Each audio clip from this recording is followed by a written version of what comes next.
All of my medals and certificates are the testament of my hard work. But who I am without them. I always do my best in school, but sometimes I just can't handle the pressure.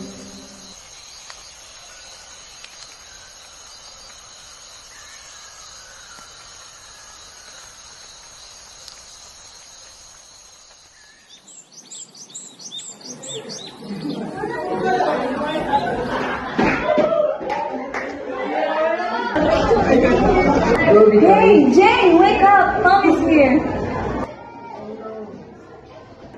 Good morning, class.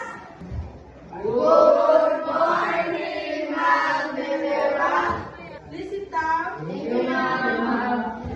is the start of your exam and you will have examination, statistic, and probability. Once you get to have the paper, you can start now, okay? Yes, Mom.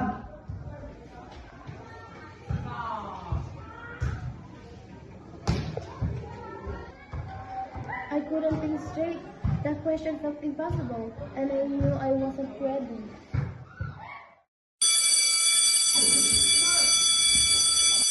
Okay, time is up. Pass your paper now.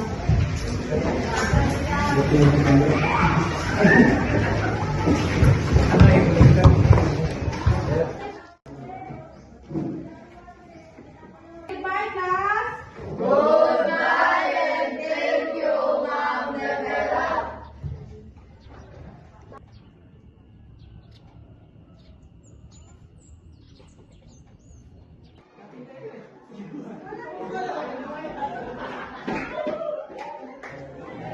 You look stressed, Jane.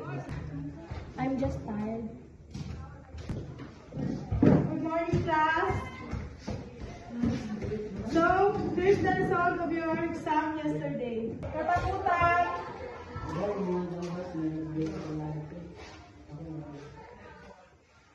Kausarin! Diaz!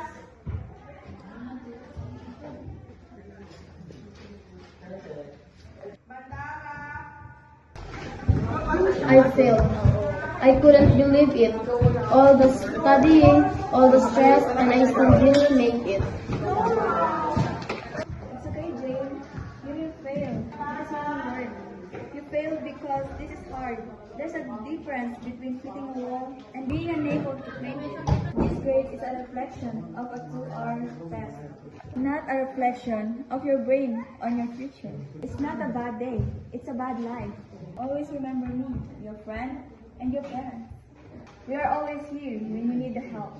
And don't forget to pray. Let's go. Let's eat.